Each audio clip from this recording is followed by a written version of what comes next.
nechal druhý polčas zápasu, nemôžeš ho premeškať. Je výborný. Poď. No, poďme.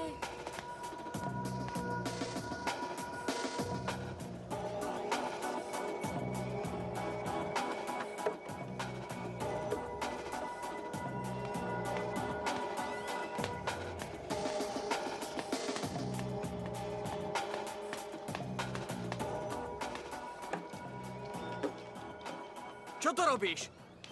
Daj mi tú gitaru. Daj mi ju. Prosím ťa, neháč ju. Stále má 15 000 pesos a podpísal mi ju Santana. Prosím ťa, neháč ju. A? Ja mám hodnotu viac ako 1 000 000. Hodil si ma do jazera. Nie, to bola nehoda. Neháč ju, prosím ťa. Nie, prosím ťa, neháč ju. Prosím ťa o to. Ale čo? Daj mi ju, prosím ťa. Hej! Ústup. Neháč ju. Najprv mi povedz pravdu. Áno. Hodil si ma do vody, alebo nie?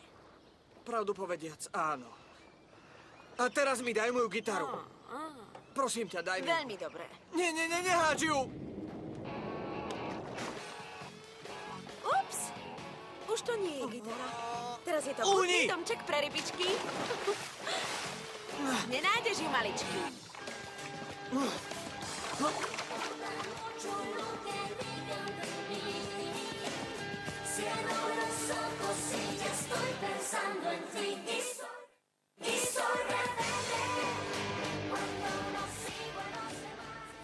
Iba teraz uvidíš, kto som ja.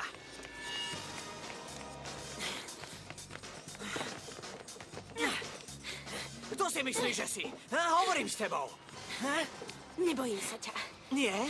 Nebojíš sa ma? Uvidíš, kto som. Pozri, je to veľmi jednoduché. Teraz ťa môžem hodiť do vody. Šmykla si sa. Padla si do vody. A ako vieme, nevieš plávať. Všetci si budú myslieť, že to bola nehoda. Počuješ ma? Bojíš sa? Však sa bojíš, hovorím s tebou. Jasné, že sa bojíš.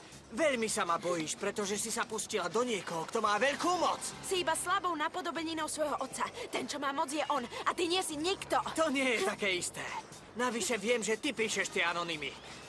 A píšeš o mne veľké svinstvá. Teraz by som nechcel byť na tvojom mieste. Prečo? Prečo? Pozri, nerád si špiním ruky. Ale poznám veľa ľudí, ktorým to vôbec nevadí. A za veľmi málo peňazí urobia čokoľvek. Vypadni!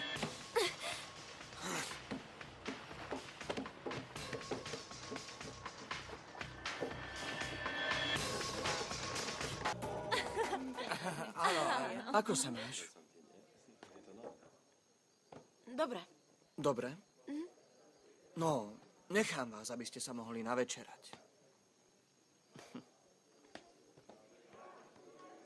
No, vyzerá to dobre, však?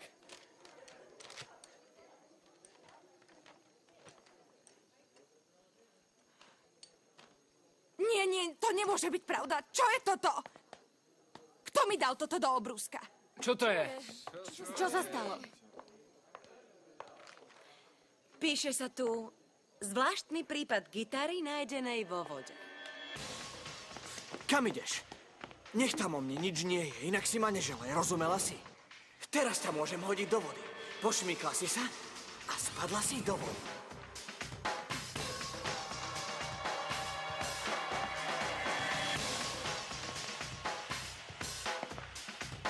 Píše. Prechádzajúce po brehu jazera blízko nášho hotela som náhodou našla zvláštnu plávajúcu loď. Moje prekvapenie bolo veľké, keď som zistila, že ide o gitaru. A ešte väčšie bolo, keď som na nej našla vyrité meno. Diego Bustamante. Áno. Je to pravda. Tá sprostania Roberta zahodila moju gitaru do vody. A zvláštne je, že jediný, kto tam bol, si bola ty, Roberta.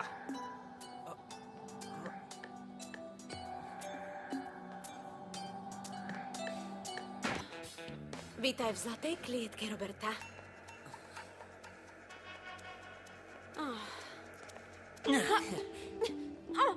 Ale. Toľko som čakal na túto chvíľu. Ale nakoniec predsa len prišla.